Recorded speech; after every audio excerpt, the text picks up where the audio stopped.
जमलेल्या माझ्या तमाम हिंदू बांधवांनो, भगिनींनो आणि मातांनो,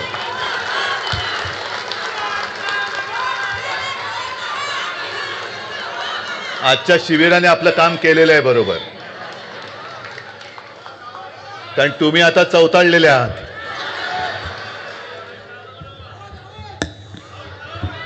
आवाज येतोय ना? आपला आवाज दिल्लीच्या कानाचे पडदे फाडून टाकणार आहे. पहिल्या प्रथम मी दोन्ही राऊत बंधू संजय, सुनील, नंतर आपले रमेश आहेत, सुरेश आहेत आणि तुम्हा सर्व शिवसैनिकांना मनापासून धन्यवाद देतोय. दिशा कोणती कल्पना नाही, पण पाऊल पुढे टाकण्याची हिंमत तुम्ही दाखवलीत.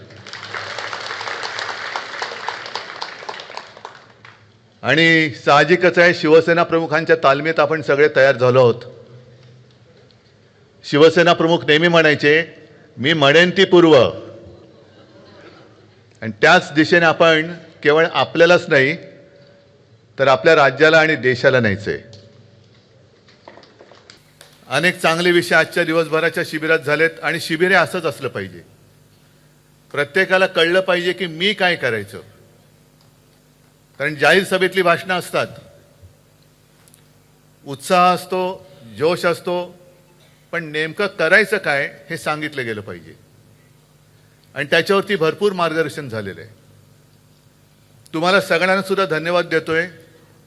स्कोर किती झाला कोणालाच माहिती नाहीये. आपल्याला स्कोरची चिंता नाही, आपल्या विरोधकांची दांडी उडवायची. आणि ही मॅच म्हणजे सहज या मॅचच्या निमित्ताने आठवलं म्हणून बोलतोय, दुबईमध्ये सुरू आहे. टीव्हीवरती बघायला काय हरकत नाही, दुबईत जायला सुद्धा काय हरकत नाही. पण याच्या आधीची मॅच जी झाली हिंदुस्थान पाकिस्तान, ती दुबईमध्येच झाली. आणि ती मॅच बघायला इकडनं काही तथाकथित बाळासाहेबांचे विचार मानणाऱ्यांची कार्टी गेली होती. निर्लज्जपणाने फोटो सुद्धा टाकलेले, त्यांच्या इंस्टाग्रामवरती आहे. मला वाटतं अनुराग ठाकूर त्या पाकिस्तानी खेळाडूच्या बाजूला बसलेत. त्याच्यानंतर आपल्या महान घराणेशाही अजिबात नाही, पण अगदी डॉन ब्रॅडमनला ज्यांनी शिकवलं, सुनील गावस्करना शिकवलं, विराट कोहलीना शिकवलं, ते सन्माननीय जय शहा.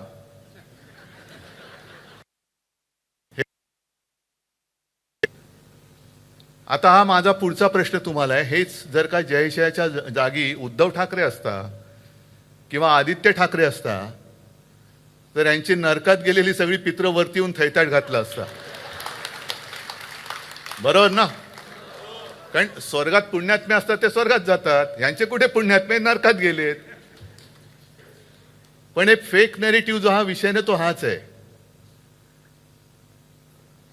नेमकं आपण कोणत्या दिशेने चाललोय हेच कोणाला कळत नाहीये.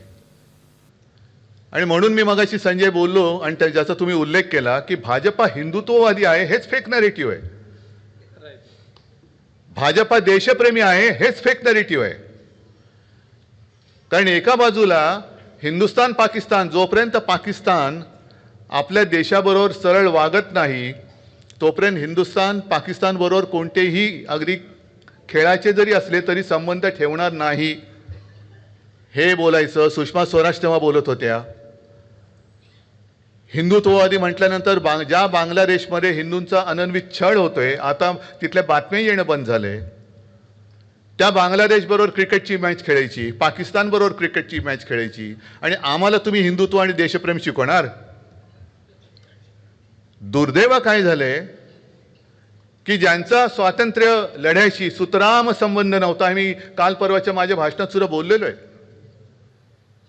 त्यांच्या हातामध्ये देशाची सूत्र गेलेत. कसं कळणार त्यांना स्वातंत्र्याचं महत्व? लढलेच नाही मुळामध्ये. म्हणजे यांचं कसं, म्हणजे एक 4 दिवसापूर्वी संजय, सुनील, तो आपल्या कार्यकर्त्यांचा एक व्हिडिओ मला दिसला. आजच्या शिबिराचा मेनू काय? वरण भात भाजी पोळी. अरे म्हटलं चिंतन शिबिर आहे की निर्धार शिबिर आहे? हे शिवसेनेच्या शिबिरामध्ये पोळी भाजी. आपण सेफ राहायचं. म्हणजे पु ल देशपांडेंनी जे काही लिहून ठेवले त्याच्यात एक मी वाचला तर पूर्ण काय आठवत नाही, पण त्यांनी असं सांगितलं की पूर्वीची जी काय मुंबई होती, पुलं मला वाटतं पार्ल्याला राहायचे आणि पार्ल्याच्या त्यावेळेच्या गल्ल्या बैठे काही बंगले आणि कदाचित ते 62 सालचं वगैरे असेल युद्ध सुरू होतं आणि पुलंनी असं लिहिलंय की नाटकाची तालीम संपवून आम्ही एक 2-5 मित्र गप्पा मारत घरी परतत होतो. काळोख्या गल्ल्या होत्या आणि त्या काळोख्या गल्लीतनं अचानक एक आवाज आला, थांबा. बघितलं इकडे इकडे कोणच नाही. मग पुढचा प्रश्न आला, शत्रू की मित्र? तर आम्ही 1 सेकंद थांबलो आणि सांगितलं शत्रू. मग पुढचा आला एक 2 सेकंदांनी, ठीक आहे मग जा. तर म्हणाल ते कोण होते? हे तथाकथित काठ्या घेऊन गच्चीमध्ये देशाचं रक्षण करणारे तथाकथित हिंदुत्ववादी होते. म्हणजे कोण? RSS वाले. म्हणजे गच्चीतल्या गच्चीत काठे घेऊन बसतात. नाही, कापडे वाळत घालायला ठीक आहे हो. पाकिस्तानबरोबर युद्ध करताना स्वतःच्या गच्चीतनं लाठ्या काठ्या घेऊन देशाचं रक्षण आणि देशप्रेम शिकवणारी ही लोक आज देश चालवत आहेत. हे फेक नरेटिव्ह नाही तर दुसरं काय? मला काही जणांनी प्रश्न विचारला, काही म्हणजे कोण? हे गद्दार जाऊन तिकडे दाढी बुडवून आले आणि म्हणे उद्धव ठाकरे गेले नाहीत. अरे मी ठरवलं होतं, कारण काय बाकीचं सगळं ठीक आहे, पण आम्ही मोहनराव भागवतांचे फॉलोअर आहोत ना रे. आणि आपण ठरवलं होतं की नाही? मी तुम्हाला सांगितलं होतं की नाही की मोहन भागवत गेले रे गेले की आपण त्यांच्या पाठोपाठ जाऊन ते मारतील तिथे डुबकी मारायची. पण तेच नाही गेले तर मी कसं जाणार? मी नाही गेलो, तुम्ही कसे जाणार? स्वतः लोका सांगे ब्रह्मज्ञान, स्वतः कोरडे पाषाण, हे ठणठणीत, आणि लोकांना सांगते डुबक्या मारा. हे असं यांचं सगळं भातड तत्वज्ञान आहे. ज्याप्रमाणे यांचा स्वातंत्र्य लढ्याशी, देशाच्या स्वातंत्र्य लढ्याशी काही संबंध नव्हता, तसाच यांचा संयुक्त महाराष्ट्राच्या लढ्याशी सुद्धा सुतराम संबंध नव्हता. आणि ही गोष्ट 400-500 वर्षापूर्वीची नाही, आत्ताच्या 60-65 वर्षापूर्वीची आहे. जे परवा येऊन गेले ना इकडे, अनाजी पंत जोशी घाटकोपरमध्ये बडबडून गेले की घाटकोपरची भाषा ही गुजराती आहे. अहो तुमच्या बापांनी नाही दिली आम्हाला मुंबई मराठी माणसांनी लढून बलिदान करून मिळवलेली आहे. त्याच्यामुळे आम्हाला शिकवायला जाऊ नका. त्यावेळेला संयुक्त महाराष्ट्र जागा वाटपावरनं फोडणारी ही अवलाद जनसंघाची, हिला ना मुंबईबद्दल, मराठी भाषेबद्दल काही प्रेम आहे, ना देशाबद्दल काही प्रेम आहे. आता अधिवेशन सुरू आहे. देवेंद्र फडणवीस काल परवाकडे बोलले, काय कशाचा काय संबंध? कामाला स्थगिती द्यायला मी काय उद्धव ठाकरे आहे का? अहो तुम्ही उद्धव ठाकरे होऊच शकत नाही. हेच तर तुमचं दुःख आहे. कारण नुसतं माझ्या राज्याचं नुकसान होऊन मालकाच्या मित्राच्या खिसे भरणाऱ्या कामांना नुसती स्थगिती नाही तर ठामपणे नकार दिला तिकडे उद्धव ठाकरे पाहिजे. ते देवेंद्र फडणवीस सारख्या येरागडबडचं काम नाही येते. आणि देवेंद्रजी, तुम्हाला उद्धव ठाकरे व्हायचं असेल तर उद्या अर्थसंकल्प जाहीर होतोय. जसं मी माझ्या नागपूरच्या पहिल्या अधिवेशनामध्ये माझ्या शेतकऱ्यांची कर्जमुक्ती केली होती, तशी तुम्ही उद्या माझ्या महाराष्ट्रातल्या शेतकऱ्यांना कर्जमुक्त करून दाखवा. मी माझ्या वचननाम्यातलं पहिलं वचन गोरगरिबांना 10 रुपयामध्ये शिवभोजन हे माझ्या नागपूरच्या पहिल्या अधिवेशनात जाहीर केलं होतं. तुम्ही माझ्या महाराष्ट्रातल्या माता भगिनींना 2100 रुपये उद्याच्या अर्थसंकल्पात जाहीर करून दाखवा आणि मग माझ्याशी बरोबरी करा. मी कोणत्या कामाला स्थगिती दिली होती? जरूर दिली होती. आरे कॉलनी मधल्या त्या वृक्षतोडीला मी जरूर स्थगिती दिली होती आणि सरकार राहिलं असतं तर मी रद्द करून कांजूरला, आता तुम्ही ज्या अडाणीच्या घशामध्ये जी जागा घातले तिकडे कांजूर मार्गला माझ्या मेट्रोचं स्टेशन करून दाखवलं असतं. पण सगळं काही उचलून तुम्ही गुजरातला पळून नेताय. तुमचे मालक तिकडे बसलेत. आमचं गुजरात्यांबद्दल काही भांडण नाहीये. पण ही लोक येऊन आता तो जो काही भाषिक प्रांतवाद करतायत, म्हणजे देशाला स्वातंत्र्य मिळाल्यानंतर भाषावर प्रांतरचना झाली. गुजराती लोकांना गुजरात मिळालं, त्यांना त्यांची राजधानी मिळाली. उत्तर प्रदेशमध्ये तसाच मध्य प्रदेश तयार झाला, उत्तर प्रदेश तयार झाला, बिहार झाला, सगळे प्रदेश तयार झाले.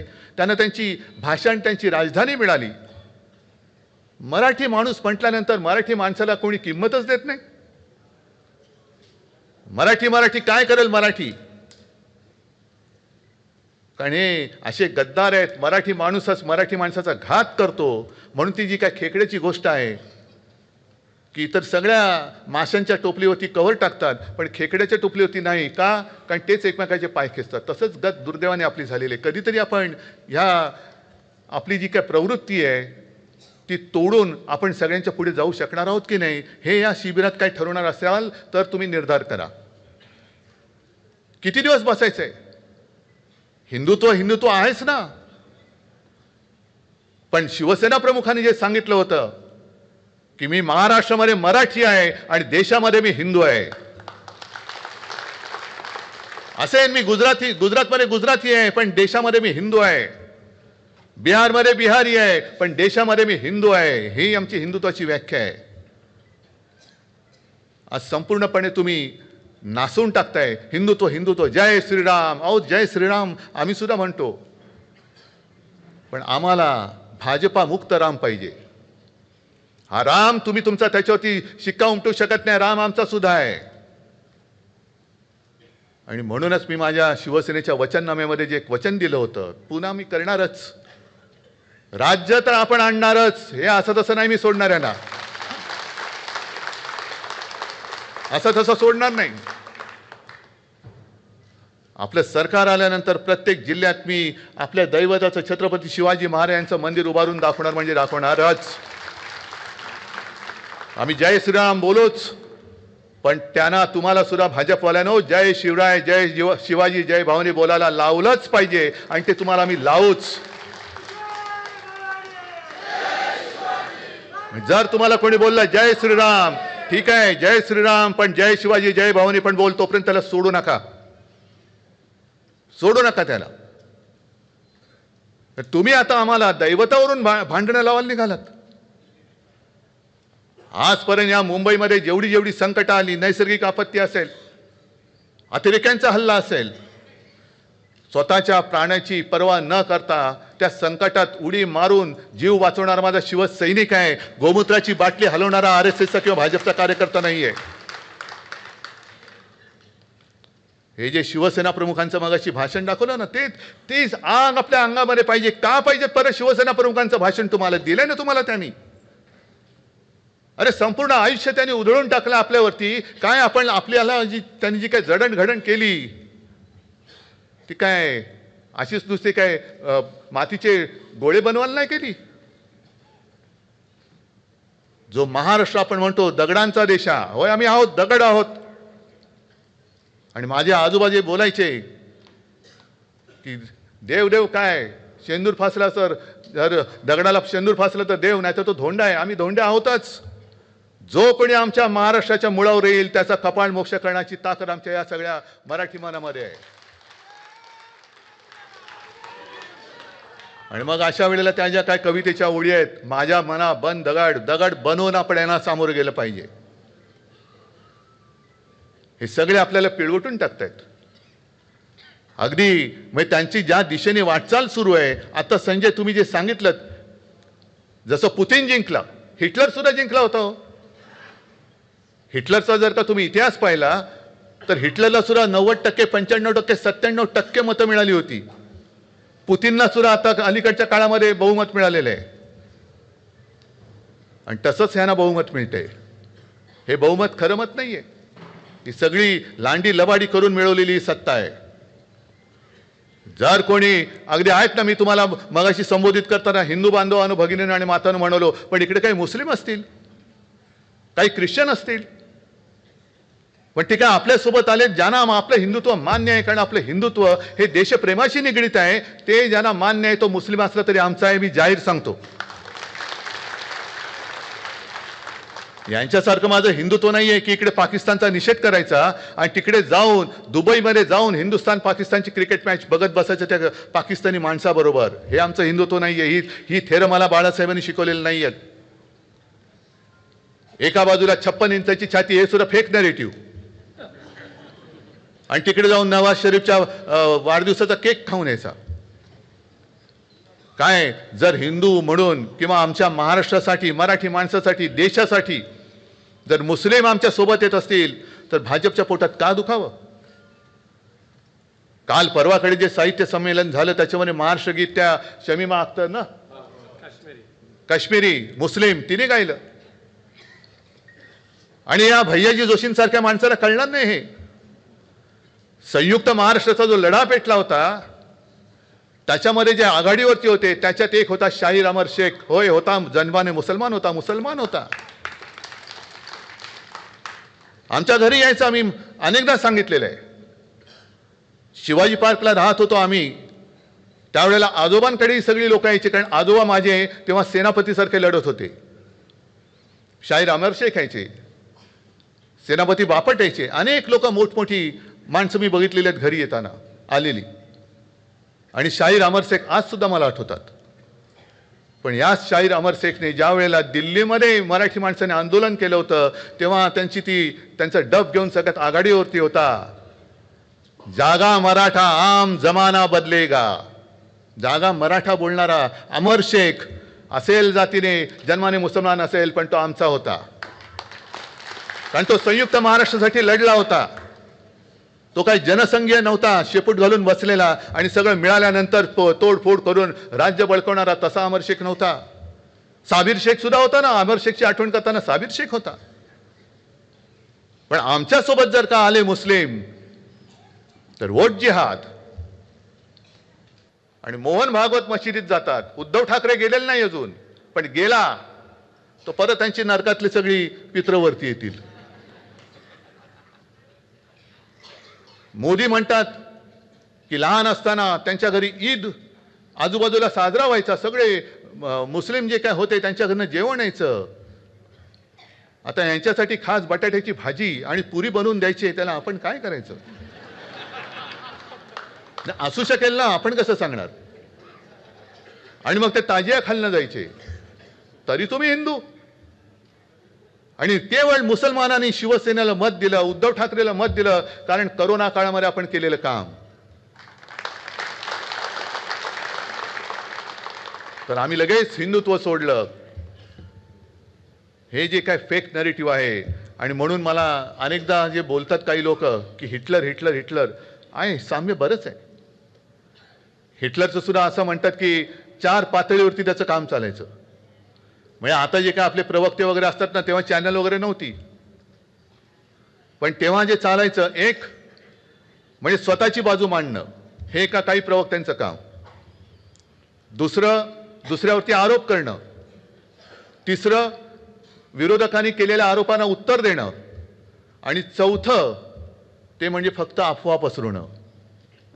आहे साम्य दिसते की नाही?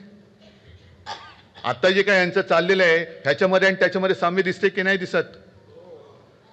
आणि अशा यांच्यामध्ये आपण त्यांना केवळ आणि केवळ आपल्याला भुलवण्यासाठी जय श्रीराम म्हटलं म्हणून लगेच हिंदुत्ववादी म्हणून सगळं आयुष्य त्यांच्या चरणी वाहून टाकायचं. आज हे करू तर काहीच शकत नाहीयेत. आज मुंबईला जे खतम करायला निघालेत, मुंबईचं महत्व मारायला निघालेत, महाराष्ट्राची अस्मिता तुडवतायत पायदळी. आणि हाच धोका आहे. 1 नेशन 1 इलेक्शन, यांना सगळं 1-1-1 एकाधिकारशाही पाहिजे. सगळे एक. आपल्याला सुद्धा बरं वाटलेलं आधी, एक विधान एक निशान एक प्रधान, हो बाबा पाहिजे बरोबर. पण विधान म्हणजे यांचं जे काय होतं बुरसटलेल्या हिंदुत्वाचे विचार, ते आम्हाला मान्य नाही. डॉक्टर बाबासाहेब आंबेडकरांनी लिहिलेलं संविधान तेच आम्ही मानणार. एक निशाण म्हणजे तुमचं फडकं नव्हे, तर आमचा डौलाने फडकणारा तिरंगा हे आमचं निशाण आहे. आणि एक प्रधान म्हणजे ईव्हीएम आणि बोगस मतदारांनी निवडून आलेलं नाही, तर लोकशाहीच्या माध्यमातून निवडून आलेला आमचा पंतप्रधान हे आम्हाला मान्य आहे. आणि तसंच ते आता जसं कमल हसन म्हणाला की यांना इंडिया नाही हिंदिया करायचंय, म्हणजे परत तिकडे मारामाऱ्या लावायच्या. आणि हे जेव्हा मी वाचलं तेव्हा माझ्याकडे रोज कोण ना कोणतरी येत असतं. बिहारची काही लोक आली होती, त्यांना मी विचारलं, ते बोलले साहब हे सच है. जसं आपल्याकडे या काही भाषा आहेत, कोकणी आहे, अहिराणी भाषा, आणखीन कुठली भाषा, प्रत्येक विभागाची एक एक वेगळी भाषा आहे, तशा बिहारच्या काही भाषा ह्या तर लुप्त झाल्या आणि तिकडे हिंदी जोरामध्ये आली. मग हे जेव्हा होतं, हिंदी विरुद्ध सुद्धा काही आमचा लढा नाही आहे, पण आता भाजपा जे करतंय, देशामध्ये फूट पाडण्याचं काम करते, तोडा फोडा आणि राज्य करा, हे यांचं जे काही चाललंय हे गाडण्यासाठी आपल्या हातामध्ये भगवा घेऊन आपल्याला पुढे जायचंय. म्हणून भगवा घ्यायचा आहे. माझा काहीतरी मुख्यमंत्रीपद गेल्यावर मी सोडून दिलं, ते कुठे जीव माझा जळला नाही, कारण माझा प्राण वर्षामध्ये नाही, माझा प्राण तुमच्यामध्ये आहे. माझा प्राण तुमच्यामध्ये आहे. जेव्हा एखादा शिवसैनिक मला वर्षा सोडताना यातना नाही झाल्या, पण जेव्हा माझा कडवट शिवसैनिक दुर्दैवानं आपल्यातनं जातो आणि काही वेळेला गैरसमजातून जातो, तेव्हा ज्या यातना होतात, इंगळ्या डसतात ना, हे दुःख मी केवळ दाखवू शकत नाही म्हणून मला काय आनंद होतो अशातला भाग नाहीये. पण मला नेमकं ते कळत नाही की अरे तुम्हाला कळते का तुम्ही कोणाच्या हुजरेगिरी करताय, कोणाच्या पालख्या वाहताय. इतकी वर्ष ज्यांना आपण डोक्यावरती घेऊन दिल्ली दाखवली, दिल्लीत बसल्यानंतर ताबडतोब त्याच वर्षी 2014ला लोकसभा जिंकली त्यांनी आणि विधानसभेमध्ये युती तोडली, तेव्हा आपण हिंदू होतो की नव्हतो. मग काय केलं होतं आपण असं पाप. एकनाथ खडसेंनी सांगितलेलं आहे की तेव्हा त्यांच्यावरती जबाबदारी दिली होती की आता ही युती तोडा, म्हणजे गरज सरो वैद्य मरो. त्याच्यानंतर पुन्हा आपण त्यांच्याबरोबर गेलो का, कारण हिंदुत्व. मग 19 साली पुन्हा ते अमित शाह वगैरे घरी आले, त्याच्यानंतर पुन्हा धोकाधडी झाली, त्याच्यानंतर 2.5 वर्षांनी आपलं गद्दारी करून सरकार पाडलं. पण आज सुद्धा तुमच्यासारखे अनेक कट्टर कडवट शिवसैनिक, मी काय दिलंय तुम्हाला, काही देऊ शकत नाही. आज माझ्याकडे काय आहे हे तुम्हाला माहिती आहे, मलाही माहिती आहे की मी काही देऊ शकत नाही. उद्याचं उद्या, पण आता तरी हातात काय आहे, काहीच नाहीये माझ्या हातामध्ये. तरी सुद्धा तुम्ही माझ्यासोबत राहिलात, तरी सुद्धा सोबत राहिलात.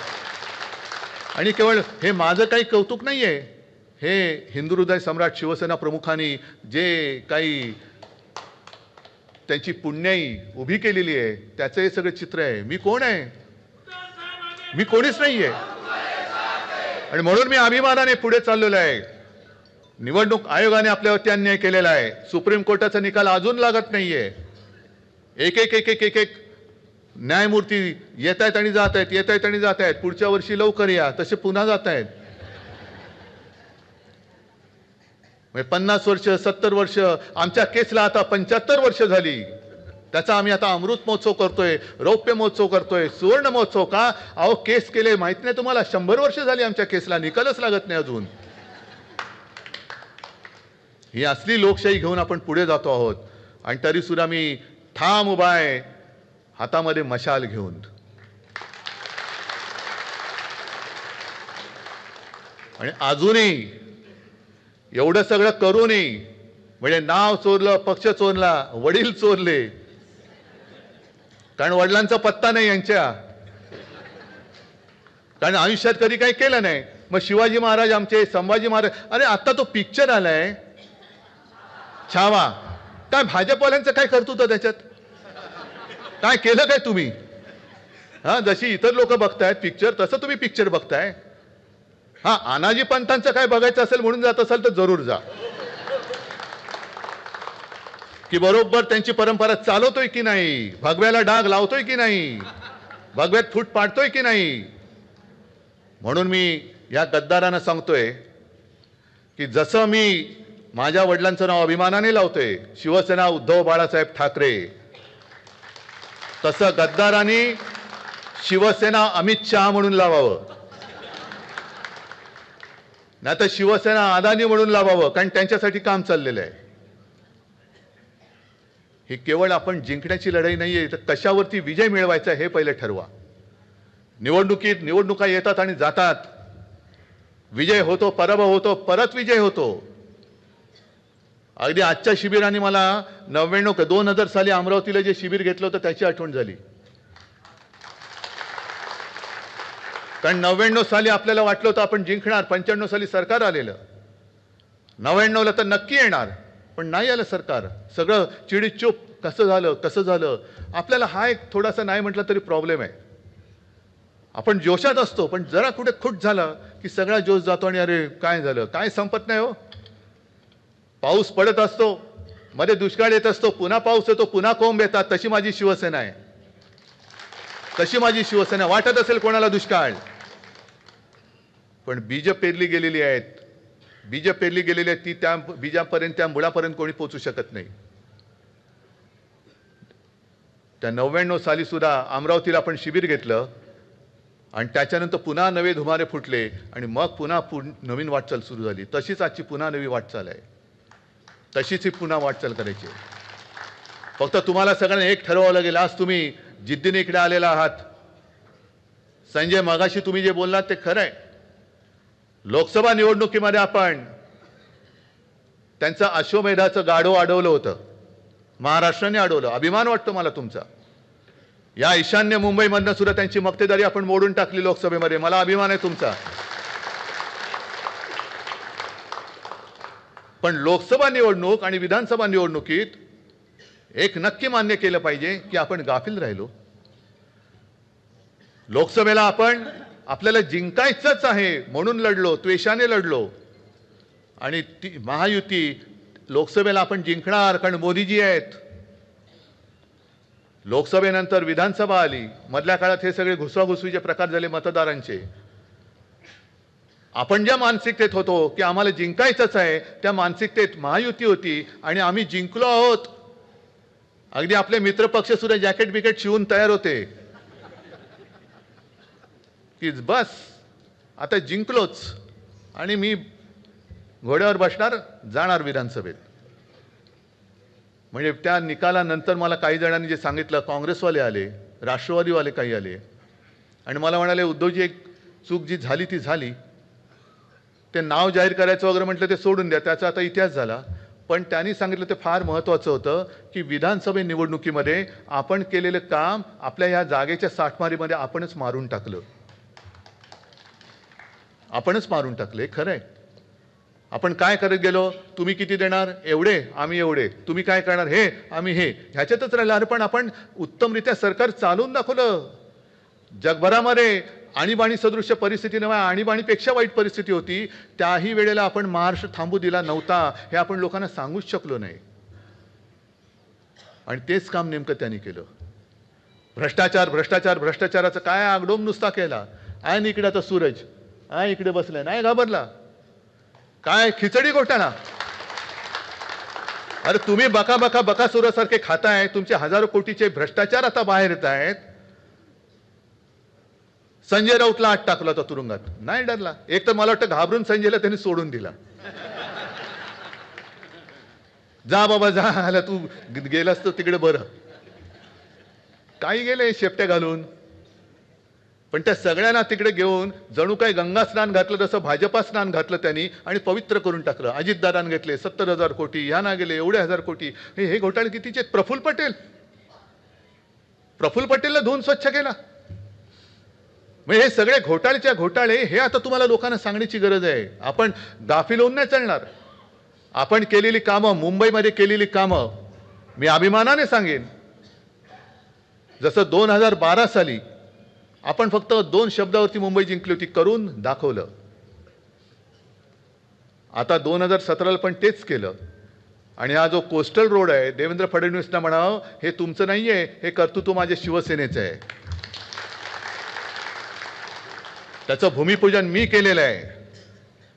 अगदी शिवडी नावासेवा जो लिंक रोड आहे तो सुद्धा जरी तुम्ही सुरू केला होता तरी त्याचा पहिला गर्डर मुख्यमंत्री म्हणून मी माझ्या हस्ते तिकडे टाकलेला आहे. कोरोना काळामध्ये मी काम बंद पडू दिलेलं नव्हतं. मेट्रोची कामं बंद पडू दिलेली नव्हती. कोस्टल रोडचं पडू दिलेलं नव्हतं. हॉस्पिटलमध्ये सुद्धा ज्या तुम्हाला कधी आयुष्यात जमल्या नसत्या एवढ्या सुद्धा सेवा सुविधा आम्ही उपलब्ध करून दिल्या होत्या महाराष्ट्राला. फक्त तुम्ही तुमच्या मालकांच्या मित्रांची हुजरेगिरी मी केली नाही म्हणून मी उद्धव ठाकरे नाही, तुम्ही उद्धव ठाकरे नाहीच आहात आणि होऊ शकतच नाही आहात. ही लढाई ही पक्षाची लढाई नाहीये, ही लढाई ही राजकीय लढाई नाहीये, ही लढाई आपल्या मातृभाषेच्या आणि माझ्या महाराष्ट्राच्या अस्मितेची आणि महाराष्ट्र धर्माच्या अस्तित्वाची लढाई आहे. आणि जसं समर्थ रामदास बोलले होते, मराठा ते तुका मेळवावा, महाराष्ट्र धर्म वाढवावा, तेच बरोबर शिवसेना प्रमुख 66 साली बोलले होते. 96 कोळी 92 कोळी, मराठा मराठेतर आहे ना ती सुरुवात, मराठा मराठेतर, 96 कोळी 92 कोळी, ब्राह्मण ब्राह्मणेतर, स्पृश्य अस्पृश्य, घाटी कोकणी, हे सर्व भेदाभेद गाडून मराठी माणसाची भक्कम एकजूट बांधा. आणि एकजूट बांधल्यानंतर निर्धार तर तुम्ही केलेलाच आहात, केलाय ना. मला तुमच्याकडनं एक शपथ पाहिजे. एक शपथ अशी की मुंबई महापालिकेची निवडणूक जेव्हा लागेल, कधी लावो, मी म्हणेन आत्ता घ्या. तुम्ही जिंकलायत ना, घ्या ना आत्ता. आम्ही नाही घाबरत, तुम्ही जिंकलेले का घाबरताय? आत्ता लावा, आम्ही तयार आहोत. पण तुम्ही सगळ्यांनी शपथ घ्यायची की निवडणुकीमध्ये बटेंगे नाही, कटेंगे नाही, फुटेंगे तर अजिबात नाही, बंडखोऱ्याच करायच्या नाहीत, चालणार नाहीत. कारण ही आपल्या आईच्या अस्तित्वाची लढाई आहे. आईशी बेईमानी करू नका, आईशी गद्दारी करू नका. कारण ज्या आईने आपल्याला जन्म दिला, ज्या आईने आपल्याला मोठं केलं, तिच्याशी गद्दारी करणारा कधी तिचं नाव घ्यायला लायक नसतो.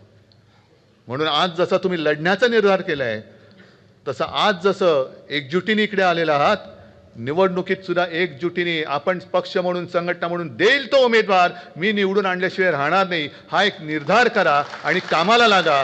जय हिंद, जय महाराष्ट्र. एबीपी माझा, उघडा डोळे बघा नीट.